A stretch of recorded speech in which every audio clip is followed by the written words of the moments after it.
આજથી સવારમાં ભાઈ ઉઠીને રનિંગ કરવા માટે રનિંગનો ડે છે આજે પાંચમો અને આ છે આપણું ગામ ભાઈ સવારનો લુક.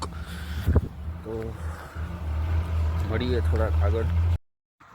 તો આવી ગયા છીએ ભાઈ ફરીથી રનિંગ કરવા માટે ડે 5માં.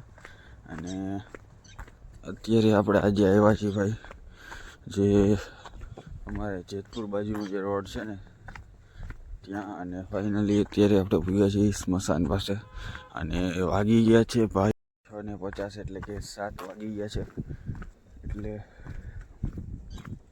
આજે ભાઈ સવારમાં ઉઠીને દુકાને ગયા હતા. થોડું જે માવા બાવા આપણે લેવાના હતા એ માવા બાવા લઈને અત્યારે ફરી પાછા નીકળી ગયા છીએ. અને આજે આ રોડ એટલે ચૂઝ કર્યો છે કારણ કે જે બાજુનો રેશમડી ગાલોરનો રોડ રહ્યો ને ભાઈ ત્યાંથી ડાયવર્ઝન કાઢ્યું છે થાણા ગાલોર થઈને જેતપુર જવાનું. કારણ કે સમઢિયાળા ગામ રહ્યું ને આગળ ત્યાં હાલે છે રોડનું કામ હાલે છે.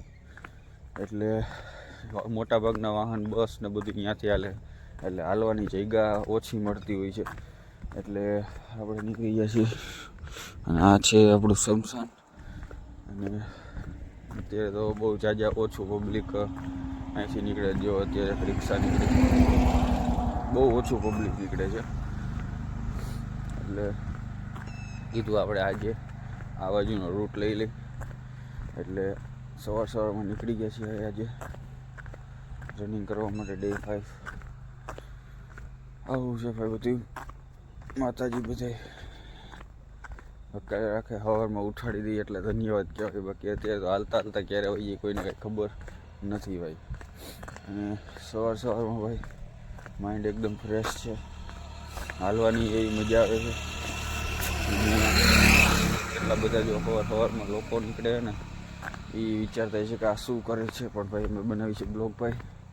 એટલે એમાં કંઈ તમારે શરમાવાની જરૂર નથી. અમે શરમાઈએ અને અમે કરી છીએ એટલું ઘણું છે. કારણ કે હીરો એ નથી હોતો કે જે જીતી જાય છે. હીરો એ હોય છે કે જે હારી જાય છે અને એને જીતની અસલી વેલ્યુ ખબર હોય ને એને હીરો કહેવાય. એટલે આપણે હારસી ઊભા થશી અને પાછા એક વખત જીતશી. કારણ કે આપણે એક વખત ફ્યુચરમાં વિડીયો ક્રિએશનમાં હારી ચૂકેલા છીએ અને ફરી એકવાર ઊભા થયા છીએ. અને આવી જ રીતના સવારમાં જો કેમ અત્યારે ઉઠીને આપણે નીકળી ગયા છીએ કેમેરો લઈને એ રીતના ફ્યુચરમાં આપણે ભાઈ આ જ કરશી અને આપણે જીતીને બતાવવાના છીએ બધાને. એટલે like this look like morning. એરિયાનું તો ભાઈ આમ કહેવાય ને કે આપણા એરિયાનો આપણે પહેલાં એવા બ્લોગર છે કે જે વિડીયો કોન્ટેન્ટ ક્રિએશન બનાવે છે ભાઈ. તો તમારા એરિયામાં કોઈ હોય નહીં તો ભાઈ તમે ચાલુ કરી દો. કારણ કે તમારા એરિયાવાળા જ પહેલાં તો તમને છે ને જે ઓલું કહેવાય ને ડિમોટિવેટ કરવા હાટુથી થઈને તમારા વિડીયો જોવે ને તોય તમે હાલશો. એટલે ગમે એમ તોય હાલવાનો તો તમે છો જ. એટલે ઓ માલું એની કરતાં તમે ચાલુ કરી દો. કારણ કે મારા એરિયાવાળા તો ભાઈ તમને ખબર જ છે મેં કેટલાય વિડીયોમાં કીધું જ છે કે કેવું છે શું છે આ તે. બાકી આખું ગુજરાત આપણે ભેગું છે. આપણું ગુજરાત જ આપણે એને આગળ લઈ જવાનું છે ભાઈ મને. એટલે તમે સમજી શકો કે ભાઈ આપણું ગુજરાત કેટલું સપોર્ટિવ છે કેટલું નથી. એ તમને આવનારા ટાઈમમાં જ સમજાઈ જાય કે આપણું ગુજરાત કેટલું સપોર્ટિવ છે.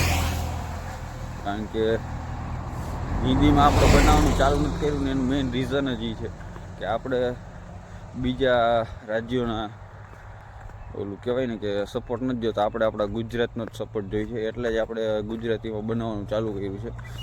બાકી તમે સમજી શકો કે જો આટલા બધા વાહનો નીકળતા હોય એટલા બધા સવારમાં ઓળખીતા ને બધા નીકળતા હોય તો એ આવી રીતના વિડીયો બનાવો બ્લોગ બનાવો એ કંઈ હેલી વસ્તુ તો છે નહીં. આમ કહેવાય ને કે તમારા ઘરણ મારી નાખે એવી રીતના બધું આમાં હોય છે. કે થાય, તમને બનાવવાનું મન જ ન થાય, ઈચ્છા જ ન થાય. એટલે હરેક દિવસ ભાઈ તમારે હારવું પડે છે, ખાલી એક જ દિવસ જીતવા માટે. તો આપણે મહેનત કરતા રહીશું ભાઈ હંમેશા, અને જેટલું થાય આપણાથી એટલું કરતા જ રહીશું. અને મારાથી તો ભાઈ આટલું જ થાય છે. સવારમાં વહેલું ઉઠવાનું, બ્લોગ બનાવવાનું, કામે જવાનું, આવીને એડિટિંગ કરવાનું ને એવું બધું. તો આટલું થાય એટલે ઘણું. બાકી આ રનિંગના વિડીયો તો ભાઈ એ જ જોઈએ કે જેને હકીકતે લાઈફમાં કંઈક કરવું છે અને થોડું ઘણું એનું પેટ બારે હોય, જેનામાં માઇન્ડસેટ ઓછો હોય, એ જ લોકો આ વિડીયો જોવે અને આગળ વધવા માટે આ વિડીયો જોવાના છે. બાકી જેને કંઈ વળી નથી, જેને કંઈ કરવાનું નથી ને ભાઈ, એને આ વિડીયોમાં કાંઈ રસ જ નથી. હું તો કહું જોતાય નહીં ભાઈ આ વિડીયો. એટલે આવું બધું છે. તો એ છે આ ખારેચિયાનો વડલો, અને તમને ખબર જ છે આ તો છીએ આપણે. એટલે ઘણા લોકો એવું વિચારતા હોય કે ભાઈ બ્લોગિંગ કરવું હાવ સહેલું છે. તો ભાઈ એક વખત ચાલુ કરો અને જો. કારણ કે હું આજે 10 દિવસ છે કન્ટિન્યુ, 10 દિવસ નહીં એમ તો 15 દિવસ થશે હમણાં કન્ટિન્યુ વ્લોગ બનાવું છું. તો તમે એક દિવસ વ્લોગ નાખશો, 2 દિવસ નાખશો, 4 દી નાખશો, 5 દી નાખશો, 10 દી નાખી લેવો, પછી 15મા દિવસે તમને કંટાળો આવશે અને તમારાથી થવાનું જ નથી ભાઈ. હું છે એવું કહું ને, તમારાથી નહીં થાય. કારણ કે આ એટલું સહેલું નથી કે જેટલું તમે વિચારો છો. ખાલી કન્ટિન્યુ ભાઈ આ વસ્તુને ટાઈમ આપવાનો છે અને એ થાય જ. એ મેં જોયેલું છે નજરે, એટલે એ હું કરીને રહીશ. કારણ કે એ વસ્તુ થવાની છે જ. ઇમ્પોસિબલ એવી વસ્તુ છે જ નહીં દુનિયામાં. કારણ કે કોઈ વસ્તુ ઇમ્પોસિબલ છે જ નહીં આ દુનિયામાં, સમજો તમે. એટલે કરીશ અને કરતો જ રહીશ. બાકી તો જે બોલવાળાનું તો તમને ખબર જ છે કે બોલે ને વિચારે ને એ કાંઈ થવાનું છે નહીં. સવારમાં નીકળી જાઓ રનિંગ કરવા.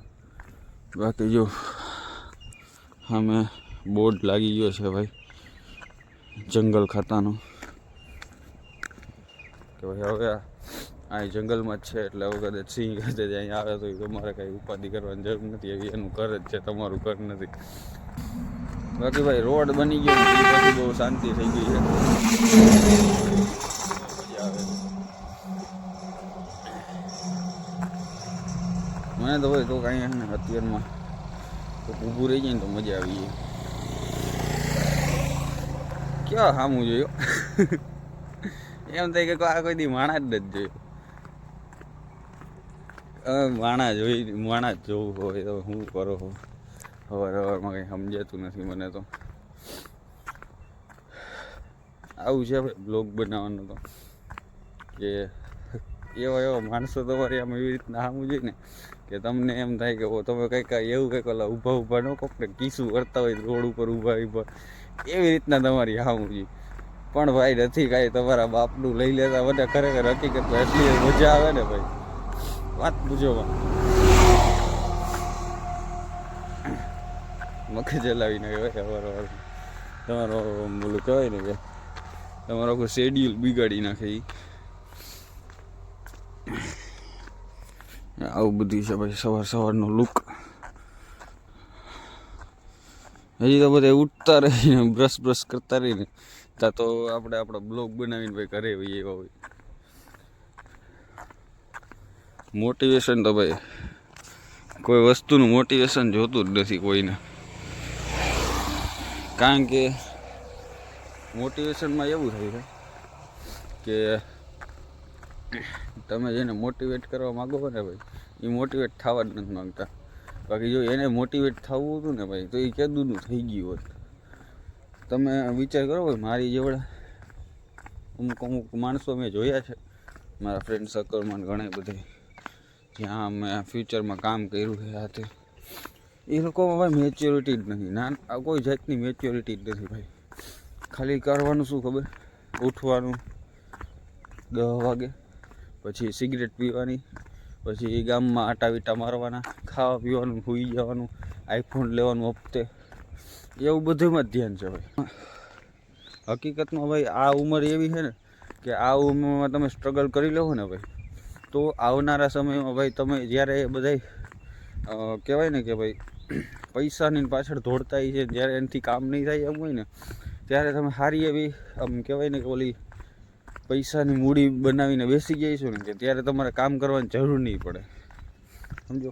એટલે આ જ ઉંમર એવી છે કે જેમાં તમે કંઈક કરીને આગળ વધી શકશો. કારણ કે જ્યારે એ બધી લટકી રહ્યા છે ત્યારે તમે સારી એવી કમાઈ કરીને બેસી ગયા છો તો તમારે કામ કરવાની જરૂર નહીં પડે. એટલે જે છે ને એ 20 વર્ષથી લઈને 30 વર્ષ સુધી જ છે સાચું.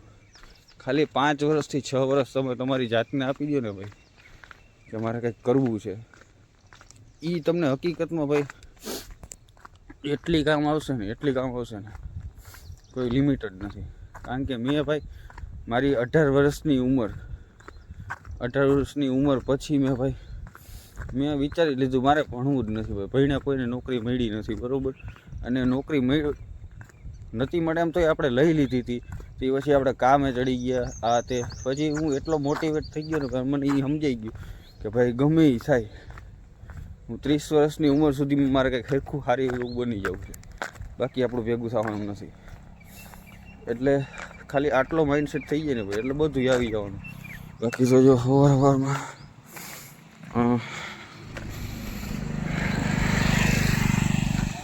બહુ મસ્ત લુક આવી રહ્યો છે. અને હવે કરી દે ફ્લેશ લાઇટને બંધ. બાકી જો આ તો છેલ્લે અહીંયા જવાનું છે મહાણના ખાટલે. તમારે ગમે તે હોય, ગમે એવો તુર્રમ ખાન હોય કે ગમે એ હોય, છેલ્લે અહીંયા જ જવાનું છે.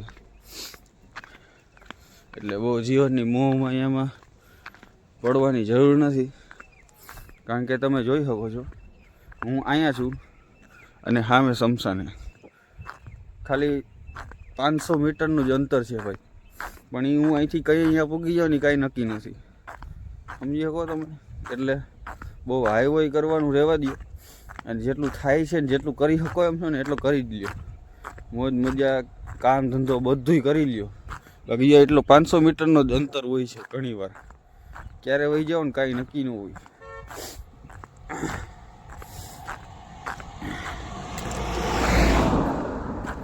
એટલે આવું બધું છે. કાલે મળીએ ડે 6માં નવા વ્લોગની સાથે. શુભ સવાર. મળીએ નેક્સ્ટ વ્લોગમાં. અને નવા હોય તો સબસ્ક્રાઈબ કરી નાખજો. અને મળીએ નેક્સ્ટ વ્લોગમાં.